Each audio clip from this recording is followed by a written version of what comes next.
It's time for the Sports Blitz, the only live-streamed local sports show in Arkansas, with all the latest on the sports stories that matter to you. Welcome into the Sports Blitz on a Friday. It's a beautiful day despite the rain. Who even cares? The sun is shining and everything is glorious as the Hogs. I said earlier on in the year, I called it, man. I said Arkansas was going to win the game. I said there ain't no way Arkansas is going to beat Kentucky at Kentucky. I said you might as well write that down as a loss. I said it the other day. Arkansas beat Kentucky last night. What in the world got into those Hogs? I was listening to a dude on statewide radio. He called and he said, Arkansas going to beat Kentucky tomorrow. And the guy's like, okay. He's like, I'll just write it down right now. Arkansas going to beat Kentucky tomorrow night. And everybody's just like, how do you say that Arkansas is going to beat Kentucky? And I don't know how it happened, guys. Yeah. I will be honest with you, though. I was at a meeting here at the office till about 7:30 last night, got in the car, and I heard Chuck Barrett say Hogs by 9, turned it immediately off, and then I stayed away from the phone, from the internet, from the TV until the game was over, and you're welcome, America. I am proud of you, Mark. I am really proud of you because, sometimes you can be that way. You come in right in the middle of a game and you see your team is playing well. Then it seems like when you tune in, the lead goes away and your team gets behind. But, I'm very excited for the Arkansas Razorbacks to get it done on the road against Kentucky. I didn't believe they can get it done. I'm not going to sit here and be like the hundreds of people that you will hear today from from state media sources who will call in and talk about how they saw it coming or they had a feeling and all that good stuff. I didn't have anything. I didn't have a feeling. I didn't have an inkling. I had none of that stuff. No sneaking suspicion.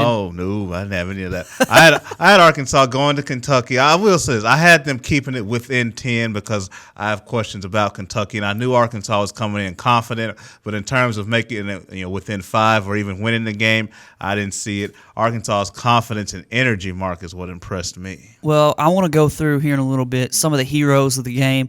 I watched the highlights after and got to see a little bit about what happened. Anthony Bell hitting a couple big threes. Bobby Portis hit a 3, I think it was in the first half. And then Cody Clark hits a 3. I didn't even know Cody Clark would take a 3. Alandis Harris played well enough to help Arkansas win the game. And then I think the most important part of the game, at the end of the game, and I did see – I opened Twitter, and this is what caused me to stay off the internet. I opened Twitter, and I saw somebody say, the refs want to get involved in this game. We're hosed. And I was just like, crap. The Arkansas players were able to overcome whatever obstacles came. Things happen on the road. 16 for 16 from the free throw line.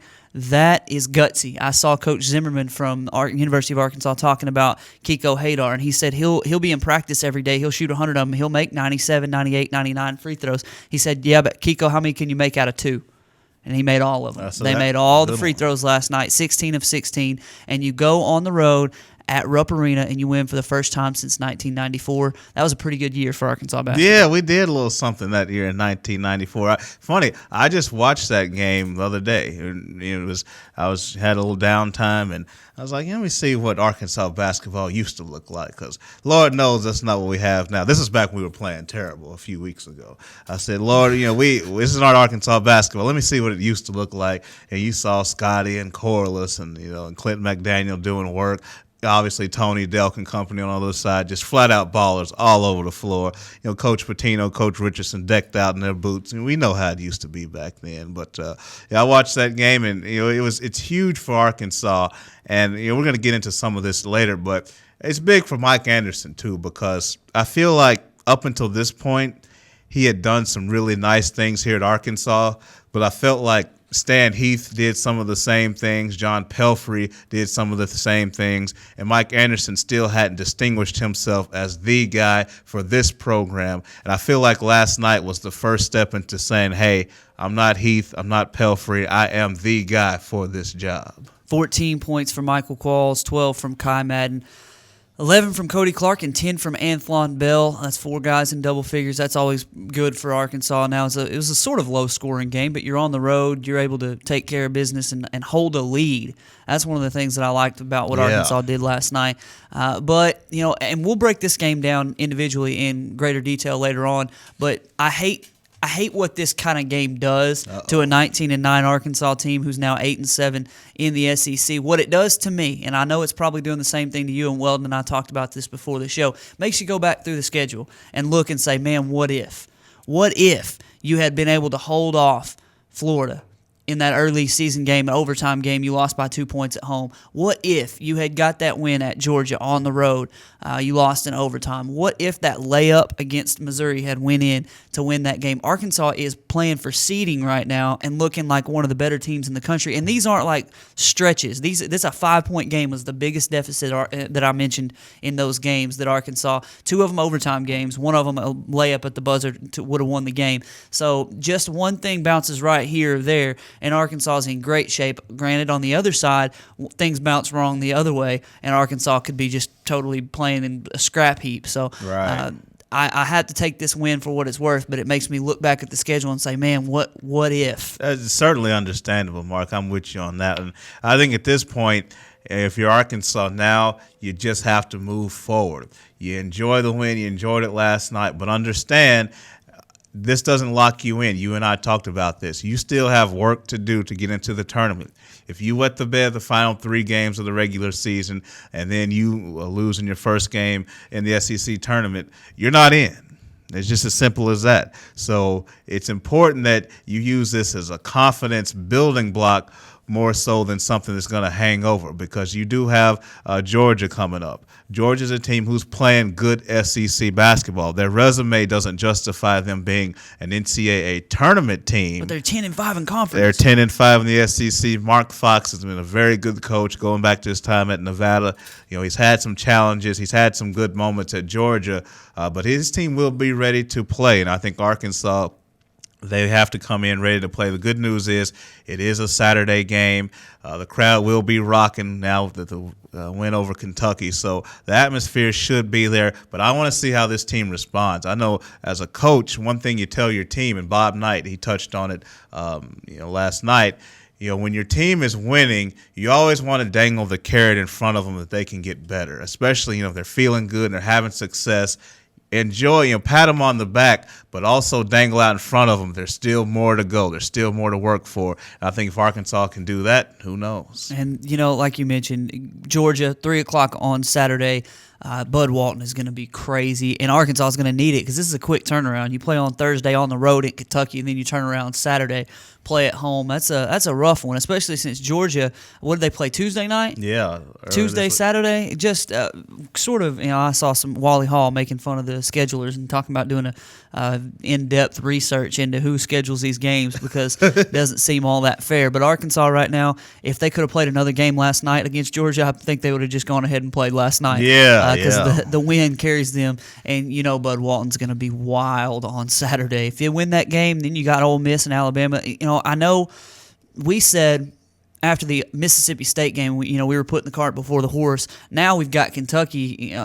Beat Kentucky for the second time. The cart is trying to catch up to the horse. I mean, that's just the way things are and the way things are going to be. But Arkansas, man, puts itself in great position with that win to make the NCAA tournament. It's no longer Arkansas is out. There are several folks last night who said, Sharpie Arkansas in. They are in the NCAA tournament. That's not true because if you lose these 3 games, Georgia, Ole Miss, and Alabama, you are no doubt you're out. You lose 2 of those 3, you're probably out. Yeah. If you win 2 of those 3 and then you lay an egg in the NCAA or in the SEC tournament, who knows? So Arkansas is fighting for a tournament berth, and that's just a welcome thing for me. And today's CrossFit Russellville poll question: what are your biggest takeaways from the Hogs' huge win last night against Kentucky? It's the biggest win since fill in the blank. You can give us a call at 968 News. Between now and 11:30, we're going to have Eli Craner, head football coach of the Clarksville Panthers, on at 11:30. This guy blocked for him in high school, and now he is now the head man at Clarksville High School. Big news coming out of the Clarksville community, and it's big news for Russellville community. As Eli Craner, a 2006 graduate of Russellville High School, and just a altogether good dude. We're looking forward to talking with him, but we've got him on the line at 11:30. If you want to have your voice heard, call before or after that, 968 News. That's 968-6397 with your biggest takeaways from the game, and it's the biggest win since blank. Yeah. That I look forward to talking about I've got a few ideas we kicked around in the pre-show. Looking forward to talking with Eli. I told you Eli and I'll go way back. We graduated together, we played together. He's a good guy. He's a good football coach. He's done a lot of things in the game, and for Clarksville, it's a really good hire because I know people look at the age and they say, but here's your guy who's he's young, he's innovative, he's going to run the type of offense I think will get people excited. If he does what he did at Arkadelphia, they'll be up tempo and they'll do some things from that standpoint. So I look forward to talking to him. Yeah, I've got some questions about his style. I was reading about his Arkadelphia team. This year they went 12-1. Now Arkadelphia is loaded with athletes, and they've got some guys who can play, and he's got some work to do at Clarksville. But they were 12-1 this year. They averaged 90 plays a game. Yeah. So he's going to get after it, and they're going to go fast. So like Ricky Bobby, if you ain't first, you're last. They want to go fast. They want to shake it and then bake it. I think Clarksville is going to enjoy that, and he's got some work to do to fire up the fan base from the Pee Wee football all the way up. They've got to get things going, and I think he's just the guy for the energy to get that done. Who we got? We got Jason on the line, and Jason, what's going on, man? Hey, what's going on, man? I'm still excited over that win last night. I still can't believe it happened. Did you get sleep last night? Did you get any sleep last night? Did I get any sleep? Or were you running around in your underwear all night? Oh. I went streaking, actually, last night. Oh. Well, what'd you think about it? It's unbelievable. I mean, I still really can't believe it happened. Calipari, they said, was 82-3 at home before that loss. I mean, that is unbelievable if you think about that. I mean, and for Arkansas to come in there, being an unranked team who I guess Kentucky had won like 25 in a row or something like that against unranked teams. So it was a great win. I can't really say enough about it. It was just a great win. It sounds like Arkansas has turned the corner now, and now we just don't need to these next three games just lay an egg, and then we'll be back to square one again. But as of today, I would say Arkansas is in the tournament. Oh yeah, I'd agree. If right the season now, ended right now, Arkansas is in the tournament, and that's like we said, it's a welcome change from the last few years for Arkansas to be in the tournament. You know what, Jason? One thing that I'm just post game. You talked about the post game conference. Listening to John Calipari talk, man, he's getting to be a bigger douche by the day. Every day he says something. Every game he says something. Throw his players under the bus. Throw anybody but himself under the bus. And he's just getting annoying to me. But so it's always good, Jason, to see a guy like that just get beat at home. Oh, I love it, man. I can't stand him. He's probably my most hated coach possibly ever in any sport my whole entire lifetime. It just seems like he's always complaining about the refs. He's always trying to get the call. I just can't stand him. I just don't like his personality, the way he goes about everything. There's just nothing that I like about him. All right, Jason, we got to get your answer to the poll question today. What are your biggest takeaways from the game? And it's the biggest win since? Biggest win since. Just off the top of my head, probably the win in the SEC tournament. That got us into the NCAA tournament. I think that was probably the biggest one. To me, that's probably the biggest win since then. And my biggest takeaway on the game is what really surprised me is Arkansas's half-court defense. Arkansas is supposed to be known for their full-court press and all that, but I think last night, man, their half-court defense was unbelievable. If you're holding a Kentucky team that probably doesn't shoot very many threes, they pounded it inside. They've got some tall guys that can do that. You got Randall, who's just a bull that takes it to the hole every single time. But for Arkansas to hold them to, I think right at 34% shooting for the game is remarkable. I mean, I think that was the turning point of the game. And I know the free throws was big. We was 16 of 16, and I think that was like 11 of 24 or something like that. But those two things were really big keys in my opinion. Yeah, those are huge. All right, you got anything else you want to add before we let you go, man? No, I think that's about it. All right, Jason, we'll hopefully hear from you again next week, bud. All right, sounds good. That's Jason Kilburn. Yeah, always good to hear from Jason. I like it when he adds his 2 cents. I do too. Look, if you all get mad at Calipari, I got John Chaney's number. We know how to keep Calipari in check. It's called John Chaney. Dude, that was hilarious. I still remember that press conference when he comes up and puts his hands on his neck. Kill you. I kill you. Oh, my gosh. John Chaney was nuts there at Temple back in the day. So today, answer our CrossFit Russellville poll question. We got a little bit of time for you to give us a call before Eli Craner calls in and talks a little Clarksville football with us. While we're talking about local sports, I'm interested to share with you something that I think is going to be the biggest thing River Valley leaders had to do with, and definitely the biggest thing the Sports Blitz has had to do with. And this is local sports centered, and I'm going to share it with you as soon as we get through with this caller. On the line right now, we got Mr. Old School Baller. What's going on, Old School Baller? Oh, just sitting around, kind of trying to keep dry. Yeah, it's tough today. It's kind of dreary outside, but I think it's a good day for all us Hog fans. Yeah, buddy. So what's on your mind? I'll just talk a little bit about the game briefly. Okay. Well, we've talked a little bit about it, and it is a win. That first time in 20 years you win at Rupp Arena. Mm-hmm. First time in a long time that John Calipari, well, I'll say the fourth time in John Calipari's Kentucky career that he's lost at home. So many different good things about this, and the fact that it puts Arkansas right back on the map for the NCAA tournament is a huge deal. Yeah. Okay, all right, here's my take on it. I guess I'm the eternal pessimist, but I'm just not too elated over the victory, to tell you the truth. I mean, they hit 2 or 3 more free throws, and we're beat. I'm 67 years old, and I guarantee you I can shoot free throws with a higher percentage than what they shot last night. And I'm not going to diss Cal. He wins wherever he goes. I don't know whatever angle he uses, it doesn't matter to me. I would be tickled to death if he was at Fayetteville, Arkansas today. And I still get so mad about the way they play. Michael Claus, everybody's got him on a big pedestal about how good he is, and he is good in the open court, dunking the ball. What else can he do? How many passes? How many assists does he make? When he could pass the ball off, or somebody else that could score. How many times you see him do that? He just don't. I'm glad they won last night. Don't get me wrong, but that's not a typical Kentucky team. Those freshmen are overrated, buddy. There's no doubt about it. No, you're right. They hadn't come along like Cal's teams usually do. And how he reacts, how he gets them inspired, that's his business. I don't care what he does to them. They wouldn't play for me. I'd have somebody else playing, and they'd be setting with the way they play. That's all I got to say, guys. Y'all have a good day, buddy. I sure enjoy your show. All right. We appreciate it, Old School Baller.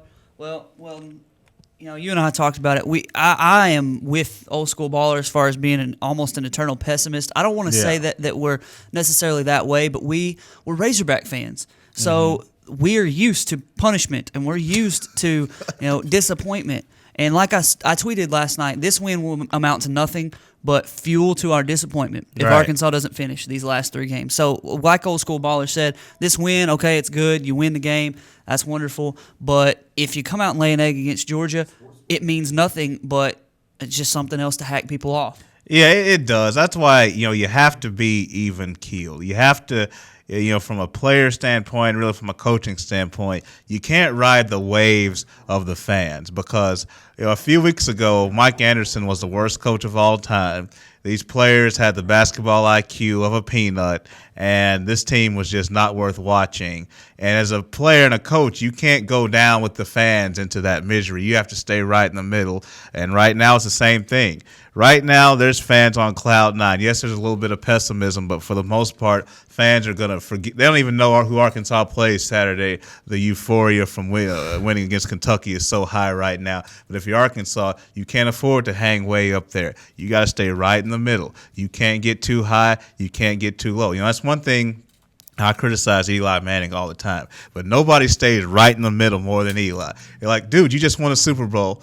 Oh, that's cool. We won the Super Bowl. Eli, you threw 6 interceptions. We'll just come back and get them next time. Eli's right in the middle, and he performs well in clutch situations. I think Arkansas's got to stay in the middle. Don't get too high. Don't get too low. Just focus on getting better. And that's one of those things, like you said. This team, though, they're coming together a little bit. Michael Qualls, 12 points a game, 4 rebounds, 2 assists. He's not a passer. We know that. He's not a guy who is going to set people up. That's sort of the point guard's job. It's like Antoine Bell. You don't expect him to come in the game and make great passes. You expect him to drop threes, and if he's missing, go sit down. That's right. He ain't guarding anybody. He ain't going to shoot anything but threes pretty much. And I don't necessarily vilify them so much for that, but I have tweeted Old School Baller in the last month or two that I think Michael Qualls may be the most selfish player I've ever seen. But when it works, it works. And I think I know the play. I'm sure there's a lot of plays Old School Ballers referring to, but I think I know the play because it set me off. I think it set everybody off, and they showed the replay twice. He comes down the court. He gets a steal. They get a good trap for a change, and they get a steal, and he goes up. He's like a 1-on-2 situation. He's got somebody cutting to the basket open. He tries some move where he fakes and then backs somebody down and then takes a fadeaway jumper over 2 players when we could have had a transition basket opportunity. That was very frustrating to watch. Yeah, and that happens, man, and I don't like it any more than any of you do. But it's easy to complain when we're losing. Right now, when Arkansas is winning, we're going to look for the good stuff. And I'm with you, man. I will find the bad. I promise you, I will find the bad. So, Michael Qualls, he has not been my favorite player. I do enjoy watching him dunk, so I'll have to give him that credit. Let's hit a break real quick. We've got to come back, and when we do, we're going to look at a little bit of local sports. We've got Pottsville going to the state basketball tournament. Clarksville is going to have a chance to lock up the 1 seed in the 5A West tonight. And then the Sports Blitz Brightest Stars Banquet, the biggest thing the Sports Blitz has ever had a hand in.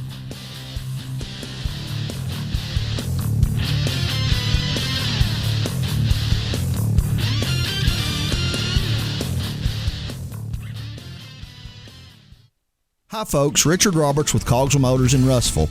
We've been in business since 1949. A dealership doesn't stay in business that long under the same ownership unless you're doing something right, and that's taking care of customers. We have the largest selection of new Ford, Lincoln, Mazda, and pre-owned vehicles in the River Valley. So if you want the most for your trade, the best interest rate on financing, and the best price on a new or pre-owned automobile, come to Russellville and see us. We're at 1900 East Main, or visit us on the web at cogswellmotors.com. If you didn't count on KARK4 today this morning, here's what you missed. Updated news. Police continue searching for suspects after a home intrusion overnight. Developing stories. There's another piece of presidential history turning up here in Arkansas. And weather and traffic on the force. Friday night, Saturday morning will bring us our next chance rain. Every 10 minutes. Around the clock. Making your day easier. So rise and shine and count on. Count on. Count on. KARK4 today. RiverValleyLeader.com is the #1 local source for instant news in the River Valley, offering HD video and live streaming along with top-notch coverage of all the news and events around the area. The River Valley Leader is the only place to go for all the information you need. Check out the newest local business featured on the site, as well as police news and coverage from important meetings, along with the personal stories, all at one convenient click. Check out RiverValleyLeader.com. Today, there are more than 20 brands of cars being sold in America. So to be noticed, Ford and Cogswell Motors have to go further than anyone thought we could. How does Ford stand out above the crowd? Not just with plug-in vehicles like the new 2013 Ford Fusion Energy that gets a projected 100 miles per gallon equivalent, but also with a line of gas vehicles equipped with the innovative EcoBoost engines combining power and efficiency, plus a full measure of technologically advanced features. We invite you to stop into Cogswell Motors today. We go further than anyone thought we could, so that you can go further too.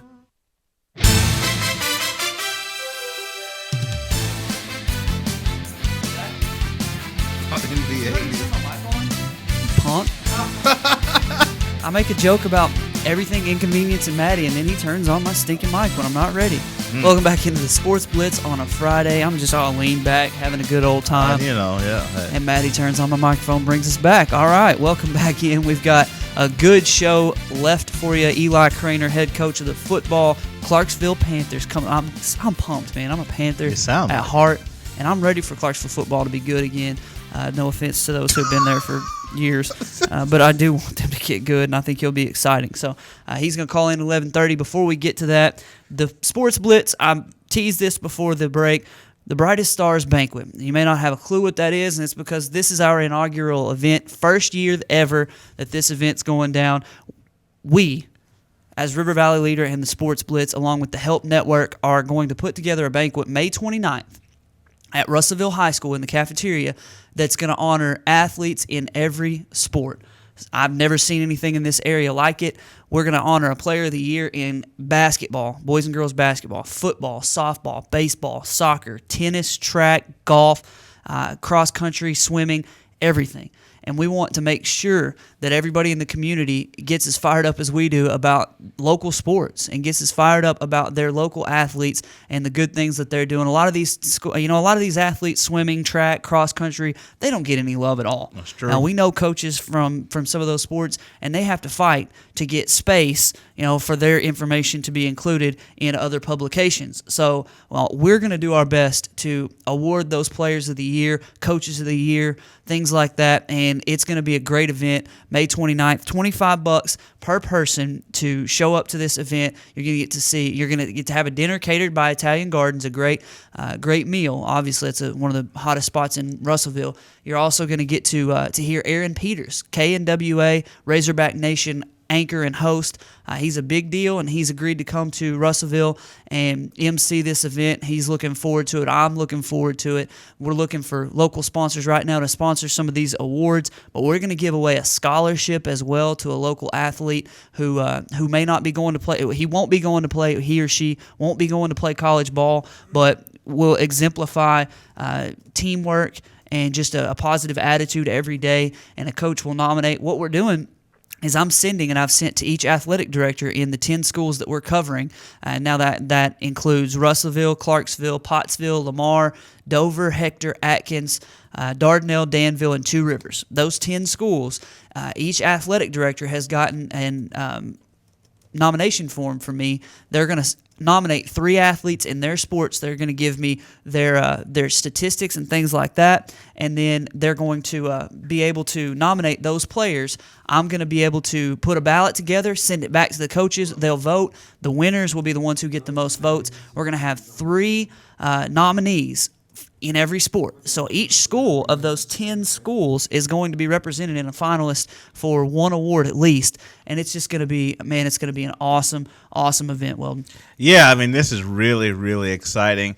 There's nothing like it, Mark, like you said. And, there's things that have been around the area to acknowledge players and athletes for their greatness. But let me be clear, and I'm going to say this as nice as I possibly can. It's not like what we're doing here. The events in the past, I'm sorry, I've seen a few of them. Don't think there's just another, my son or my daughter's, going to this university, another award deal. Yeah, we'll go. No, it's not like that. This is the next level. This is SB-like. This is something to make you feel really, really special, whether you're a Division I athlete or whether you're doing something else. This is going to be a really special event, top of the line, RVL and the Help Network. Man, I'm looking forward to it. It's going to be cool because on the night of the event, you're not going to know who wins until the presenter gets up there and says, and the winner is. You're going to get your name and your picture and your stats up there on the screen. Maddie's going to put together a nice produced package with all that stuff. And then, so the parents will get to show up and, I don't know who's going to win this award. The coaches voted on it. And then, boom, here's the winner. It's going to be an exciting event that adds a little bit of intrigue to it. So, man, it's just going to be a great time, and I'm looking forward to it. So get your tickets online, rivervalleyleader.com. I'll share on Facebook the way to get the tickets. We'll have a little QR code that you can scan with your phone if you are capable of doing that, and you can go straight to our PayPal account and you can buy your tickets online. There's going to be a limited amount available. The players that are nominated, their coach, and 2 tickets for their parents will be available for free, but there are going to be very limited amounts of tickets for each school's area, or just parents and families and friends to buy tickets. So you got to get them while you can, because there's only a few of them that are going to be left. We're joined now by Clarksville new head football coach Eli Craner, who Weldon, I've talked about this before.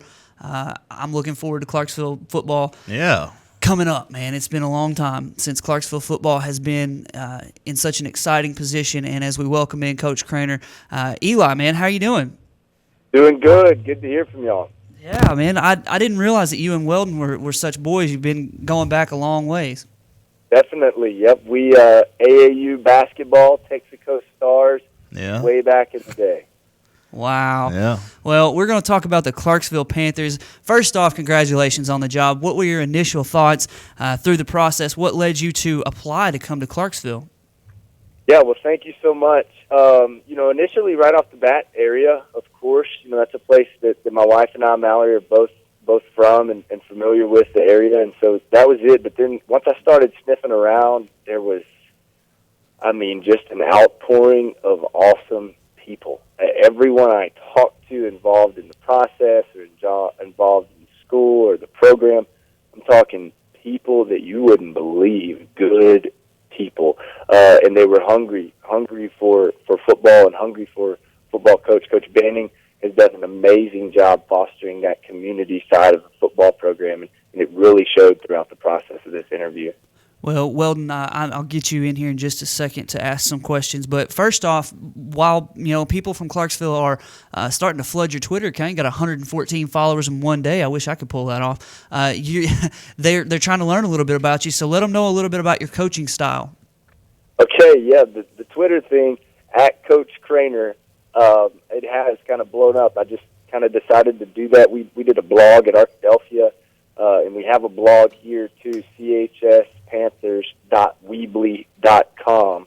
And both of those are just great tools to talk out and send out, stuff, especially in the next 2 weeks as I'll be working from Arkadelphia to get back, to Clarksville. But coaching philosophy, there's going to be a lot. We've got tag words and code words, and the coaches right now have got a whole 60-page booklet that they're going on that deals with parent philosophies and coaching philosophies, what we're going to do on offense and defense, and that's still to be determined based on what I see from our kids and what we think we can do best. We ran a really wide, open, spread it out type of offense and a really aggressive based out of a 4-3 sort of defense here in Arkadelphia, but it'll all depend on how many linebackers we have, how many defensive linemen we have. I know that on defense we will be aggressive, extremely aggressive, and on offense we will go at a very high tempo, 3.5 seconds from the ready-for-play whistle. Those things will be constant. But an overarching philosophy for our program, if you're on the Twitter sphere and any of that stuff, is what I'm really pushing, branding right now, is 1440 greater than me. And what that means is there's 1,440 minutes in a day, and as a football program, we're going to take it one day at a time, and we're going to win that day. The other part is greater than me. We're going to take those minutes, and we're going to put the team before ourselves. And everything we do, all those philosophies I was just talking about, will fall under that one overarching philosophy. Give me a freaking helmet, Weldon. I'm motivated? I'm pumped. Let's do this. Hey, E, how's it going, man? It's good to talk to you. Good to talk to you, Weldon. Man, it's been a while. Just, I know you grew up in this area, and of course, we were familiar with Clarksville from a distance, so to speak. But what are your overall thoughts from Clarksville football? Just what do you know about it? I know you started to sniff around and things came about that way, but just how much did you know before you became interested in the job? Not a whole lot. My high school head coach, Jeff Holt, is cousins with Coach Banning, now the athletic director, ex-head coach at Clarksville. So I was able to talk with him a little bit about, throughout the process, about nothing but great things, and all of those things have been reaffirmed as I've gotten my foot in the door here. I just left Clarksville last night, been there for about 36 hours or so, and really, really positive stuff thus far. I actually got to get in on a workout with all 7th, 8th, 9th, and varsity, and I think we laid a little bit of the groundwork on that day. Good to hear. I know you've been a busy man lately. Mark asked you about your offensive philosophy, and I want to talk a little bit more about that. Where did you? I know you've had a lot of stops early in your career. Where did you develop this style? I know it's a lot of people are going up tempo, but where did you learn it in your career? The best place where I'd say, you mentioned all those stops, and Florida Atlantic under Howard Schnellenberger and a real pro-style type of offense. And then we came to Washita Baptist and it's spread, no huddle, but not really the hurry-up. And then when I went to Sweden to play in the EFL, I was asked to be an offensive coordinator and a quarterback at the same time. And that was probably the biggest blessing in disguise I could ever have as far as developing a system and testing it out on yourself on a daily basis. You know, you're out there, you're running the plays, not just calling them. And that was where I could really see the benefit of going fast and having very malleable plays that, you know, might have a run scheme interior with a screen on the outside, and it's all about where your numbers are. And so you're calling the same play repeatedly, but you're going at a very, very high tempo. And then those two things, you know, always trying to be right based on the quarterback. And we use this for our quarterbacks. We don't give men fish. We don't give our players fish. We teach them to be fishermen so they know the right answers on the field when the game is happening at that very high tempo. Now, Weldon, I'm surprised that you ask him about all his stops, and you don't include the one at the Russellville City League flag football where he learned everything he knows about football. Oh, is that right? Coach and I played on this flag football team for a year, and we ran some shop on some of those folks out there. Hey, don't surprise me. Don't surprise me. E, I just want to ask you this one last thing. You know, we're talking philosophy here. You know, when you run an up-tempo offense, I know we still have Eli with us? Yeah. Okay, I thought we had some technical difficulties here. But when you talk about running an up-tempo offense, some people say, well, that puts a strain on your defense. So as a head coach, what are you telling your defense in terms of, okay, guys, you're going to be on the field, more possessions, more snaps. How do you get them fired up knowing their workload may be tougher than a team that runs a conventional offense? No doubt. Well, first off, the way that I talk about it, I don't talk about offense and defense. I talk about a system, an overarching system for a team. And what we do on offense coincides with what we do on defense and vice versa. And just, you know, in our 2 years here at Arkadelphia, we allowed, on average, in the last 2 years, 2012 and 2013 season, right at 13 points a game. And that's with an offense that was averaging 89 snaps a game. But talking about that system, what we really preach here, and we call it the danger zone, and I've alluded to it, and I really haven't got to it with the boys, but I can give you all a quick sneak peek into it. An offense averages 56 plays a game in high school, and what we do is we extend our comfort zone to about 89 plays a game. That's what we average. And what we found as far as efficiency goes, and we can define efficiency on offense and defense as scoring or stopping the score. So let's say that we got the ball 10 times and we scored all 10, we'd be 100% efficient. The other team got the ball 5 times and they didn't score at all, we'd be 100% efficient on defense. Well, once you get past play 57, our efficiency doubles because we have taken teams out of their comfort zone. And what we call that is putting a team in the danger zone. And it works offensively and defensively. And the beautiful thing about it is you don't have to be bigger, faster, stronger. You just have to be willing to work and extend that comfort zone past it. And that's what up-tempo teams are doing. It's what they've been doing for years. This danger zone thing is a great way to really focus on it and put a number to it and say, play 57. That's where we're gaining our advantage. And it'll start in the weight room in everything as soon as I get there. I should be there. March 13th will be my first day employed there at Clarksville.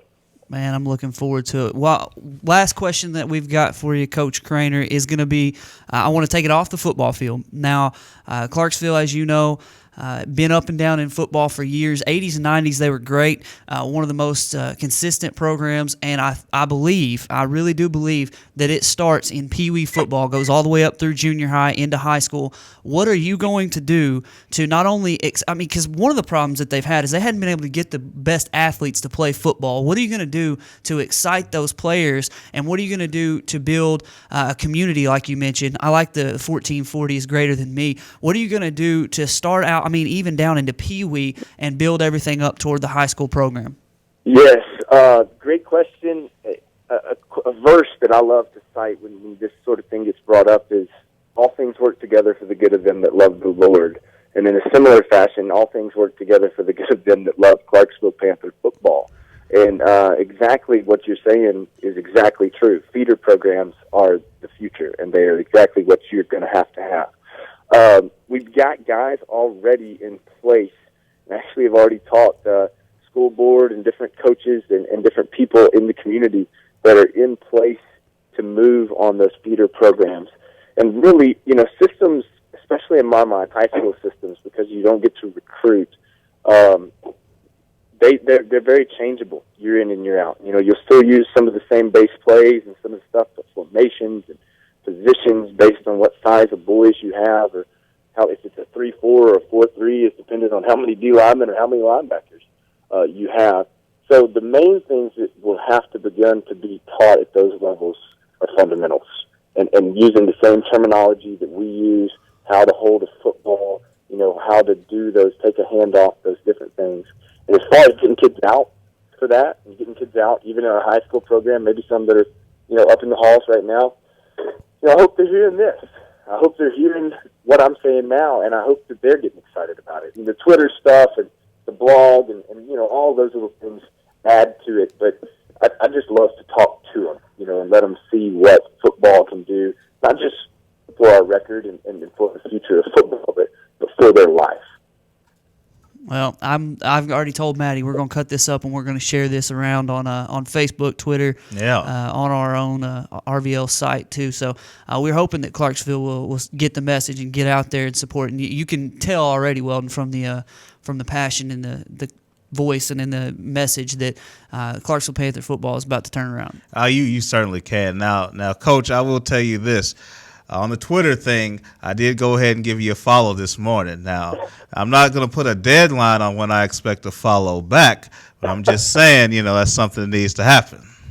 I got you, Weldon. I'm currently not following anyone at this moment, so I really don't even know how it works. I've just been pushing, putting something in there and then pushing send. So hey, I'll figure it all out for you, man. Hey, man, I know you'll get it. I just want to send you a huge congrats, man. I know you're going to do some great things in Class 5A for Clarksville, and I just hope they're ready for it because I know you're going to do a great job. Thanks, man. Thanks, both of you. We appreciate it, Coach Craner. We'll be talking to you again in the very near future. Thank you for joining us today. Good deal. Thanks, guys. That's Coach Eli Craner, high school football coach now, head football coach at Clarksville High School. Man, I couldn't be more excited about what I heard just then. I'm going to cut that interview up, and we're going to put that up to where everybody can get excited about it. His Twitter handle at Coach Craner. He's going to do some blogging and some things like that. Yeah. Don't know how long the blog is going to last because it's cool when he has a thought to put up, but when it comes down time to it, he's already got this. I'm just an old football coach. I'm not even going to mess with Twitter and all that stuff. So it's going to be good to get people fired up, but. What you're really going to want to pay attention to is on the field in 2014-15. Yeah, I know he's going to do a really good job. I had to get on him about Twitter because, look, here's my Twitter policy. If it's like somebody that I don't know, like if I'm following LeBron, I'm not going to get on LeBron for not following me back.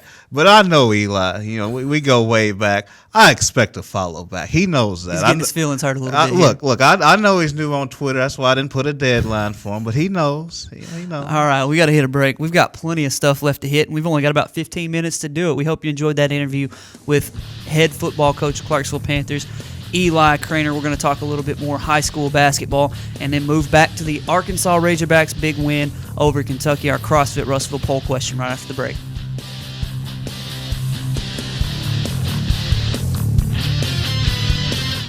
Hi folks, Richard Roberts with Cogswell Motors in Russellville. We've been in business since 1949. A dealership doesn't stay in business that long under the same ownership unless you're doing something right, and that's taking care of customers. We have the largest selection of new Ford, Lincoln, Mazda, and pre-owned vehicles in the River Valley. So if you want the most for your trade, the best interest rate on financing, and the best price on a new or pre-owned automobile, come to Russellville and see us. We're at 1900 East Main, or visit us on the web at cogswellmotors.com. If you didn't count on KARK4 today this morning, here's what you missed. Updated news. Police continue searching for suspects after a home intrusion overnight. Developing stories. There's another piece of presidential history turning up here in Arkansas. And weather and traffic on the force. Friday night, Saturday morning will bring us our next chance rain. Every 10 minutes. Around the clock. Making your day easier. So rise and shine and count on. Count on. KARK4 today. RiverValleyLeader.com is the #1 local source for instant news in the River Valley, offering HD video and live streaming along with top-notch coverage of all the news and events around the area. The River Valley Leader is the only place to go for all the information you need. Check out the newest local business featured on the site, as well as police news and coverage from important meetings, along with the personal stories, all at one convenient click. Check out RiverValleyLeader.com. Today, there are more than 20 brands of cars being sold in America. So to be noticed, Ford and Cogswell Motors have to go further than anyone thought we could. How does Ford stand out above the crowd? Not just with plug-in vehicles like the new 2013 Ford Fusion Energy that gets a projected 100 miles per gallon equivalent, but also with a line of gas vehicles equipped with the innovative EcoBoost engines combining power and efficiency, plus a full measure of technologically advanced features. We invite you to stop into Cogswell Motors today. We go further than anyone thought we could, so that you can go further too.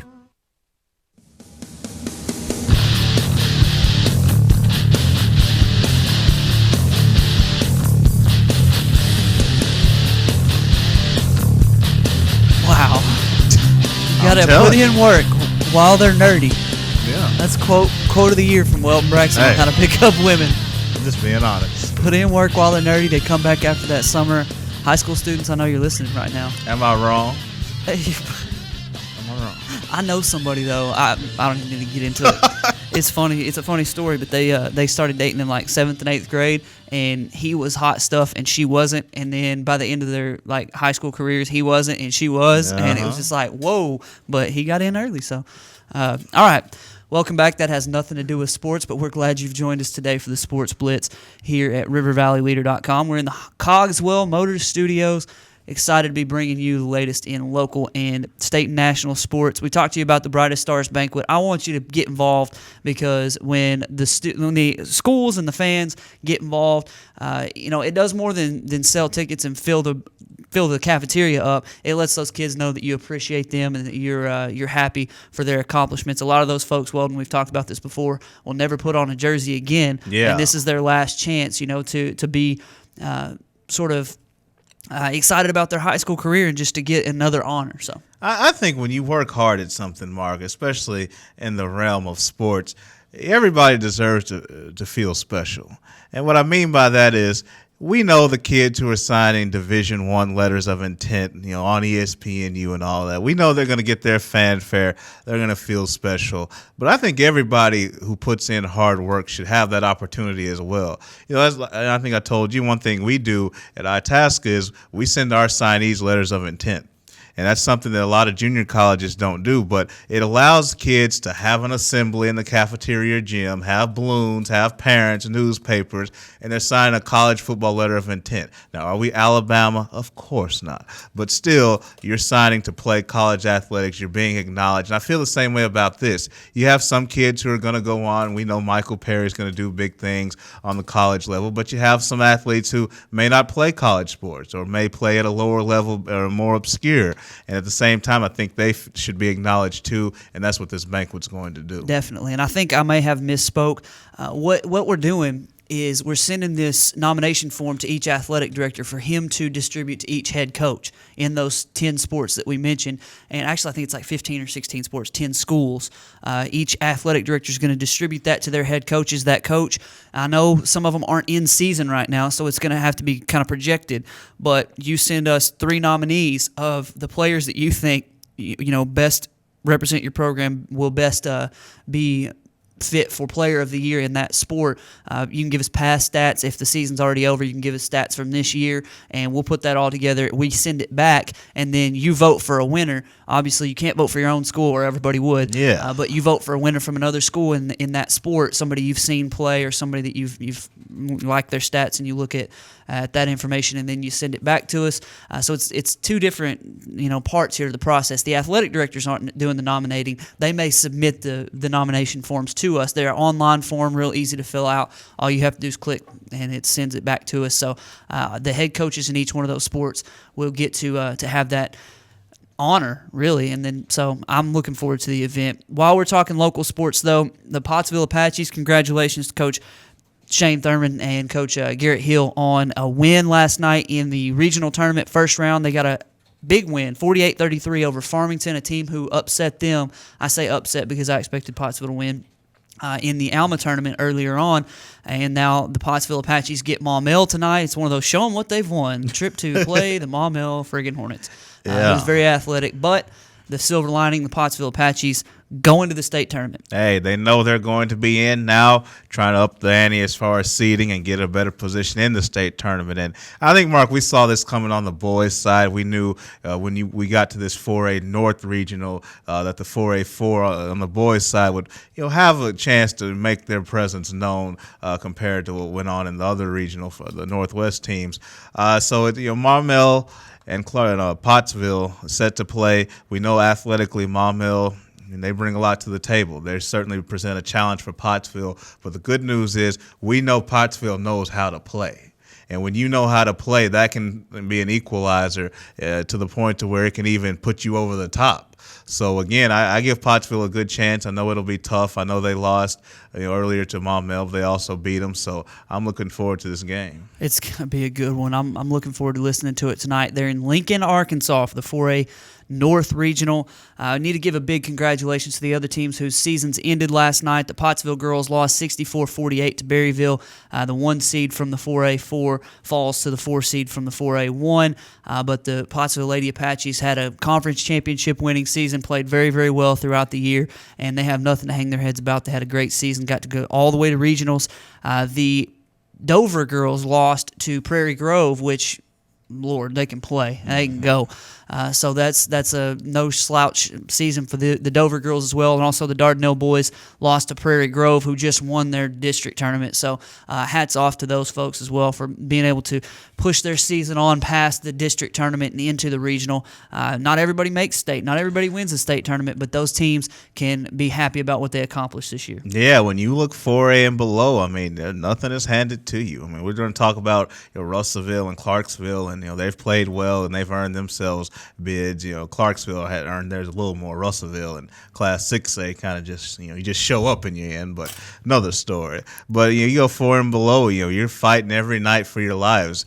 We understand there are so many schools in those classifications that they can't just let everybody in, so they have to have a district and a regional to play your way into the state field. But some really good teams. It's always tough when you're a top seed and you lose that first game, because even though you're a really good team, you had a bad night, and that one bad night is going to keep you out of the state tournament. That's always disappointing. I'm looking at the ladies, the Pottsville ladies. We know that really, if you're being honest from a 4A standpoint, they belong in the state tournament. But, they got their toes stumped early on, and unfortunately, they're done. And like we said, that's a great conference up there in girls basketball, the 4A1. So let's move on real quickly. A couple things in the wire. We talked a little NBA earlier on, and, some of these guys coming down the stretch of the – I don't want to call it the trade deadline because it's not. That's already passed. The deadline to cut players and then be eligible to play in the playoffs. It's making some interesting decisions for some teams. It looks like Jimmer Fredette's going to be bought out by the Sacramento Kings. Danny Granger bought out by the Indiana Pacers. And there was at least one more. Karan Butler bought out by the Milwaukee Bucks. And the latest that we're hearing is that Karan Butler is going to choose the Oklahoma City Thunder. Danny Granger is going to choose the Los Angeles Clippers. And Jimmer Fredette, I don't know where the best spot for him is, but he hasn't chosen yet. Matter of fact, he hasn't been cut yet. Yeah, his deal isn't official. The Clippers are an interesting team. I know they were looking at Big Baby Davis. I don't know if that deal was official. If they made that official yet on Big Baby and the Clippers? No, I don't think it's official yet, but it's looking like it's likely, yeah. So the Clippers are a team who, I think with Doc Rivers, they have a voice, they have a coach who's been there and who can get that team to the promised land if they have enough. I just don't think they do right now. What Danny Granger is going to show up, here's a guy who's had he's had different issues, he's 30 years old. If you can get a Danny Granger who looked like he did earlier in his Indiana career and he can gel with that team, then the Clippers, they become a factor to me because I'm a huge Doc Rivers fan as a leader. I'm a Chris Paul fan. I'm a fan of Blake Griffin's improvement, turning into a basketball player. I'm not saying they're quite there yet. I'm still favoring Oklahoma City and San Antonio ahead of them. but the Clippers are a team to keep your eye on. As far as Jimmer, I've already said it. I think Jimmer Fredette can flat out play. I think he's got to be in the right situation. I think he's got some things he needs to work on. But I think if you just cut him loose and don't put him on a team with 13 other point guards like Sacramento had, I think the guy can play in the NBA level. Hope he gets a chance for a contender. We shall see. Did you see that as we move toward Razorback talk here in a moment, that Marshall Henderson broke Pat Bradley's record for consecutive games with the 3 in SEC play. I believe it was 61 games. Long, illustrious career for Pat Bradley. And you talked about going back and watching 94 basketball. I watched some 98, 99 basketball where Pat Bradley hit all those threes in a game against Auburn. Number 2 in the country, comes to Bud Walton and gets whipped. That was fun to watch. And Pat Bradley, man, hats off to him for a great career, and he's doing big things right now here in Arkansas. But his record was broken by Marshall Henderson, our favorite. Yeah, Marshall, everybody's favorite. You know, look, Marshall Henderson's a guy who I wouldn't coach him. I mean, Andy Kennedy, Andy Kennedy's job was on the line when he agreed to take Marshall Henderson. There's no way a coach with great, with job security, a coach who had nothing to lose would take a chance on Marshall Henderson. You bring in Henderson when it's like, if I don't make the tournament this year, I'm getting fired. That's when you start looking at Marshall Henderson. And you know what? They went to the NCAA tournament last year and won. So, you know what? Hats off to them. Henderson, he's a gym rat. He can shoot the ball. He jacks it up a lot. But congratulations to him. He broke Pat Bradley's record. Yeah, have to. It's newsworthy. We have to mention it. All right, let's get real quickly to our CrossFit Russellville poll question. Big win for the Hogs. We talked about it early on in the show over the Kentucky Wildcats. John Calipari, I'm so sorry, man, that you lost that game, you punk. So this is the biggest win for the Hogs since when? We ran through a couple of them, and I think, going back, the reason that I say these games, okay, is because, and I have to qualify this, because these games that they won was because if Arkansas doesn't finish these last 3 games, this Kentucky win won't mean anything. It'll be the biggest win since. It won't matter because it won't have gotten them anywhere. Texas, Oklahoma. Remember when John Pelfrey's team went 15-1 in the preseason and went 2-14 in the conference slate? Those two of those big wins were against Texas and Oklahoma in back-to-back games where Arkansas, everybody in Arkansas, all the fans were thinking, yeah, we're just try to keep it close in those games. They go out and beat those 2 teams, and then they just lay an egg in conference slate. So those were 2 big games that I think Arkansas, biggest win since. How about Kentucky earlier this year? They're even higher ranked than they are now, or they were, and they're all this talk about these freshmen and how great this is, the greatest recruiting class ever, and Arkansas beats them.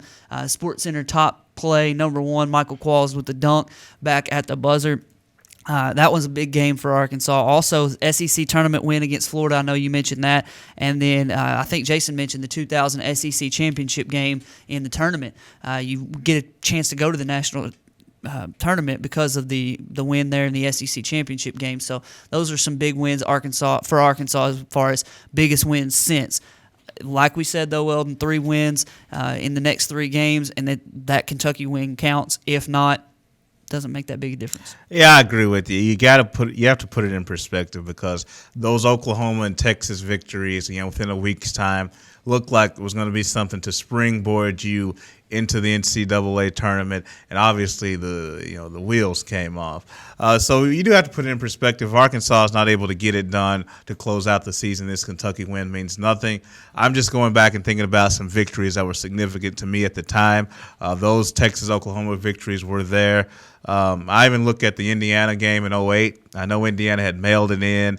Eric Gordon was just jacking up shots, and the coach was fired and all that stuff. But Arkansas had not won an NCAA tournament game, in quite some time.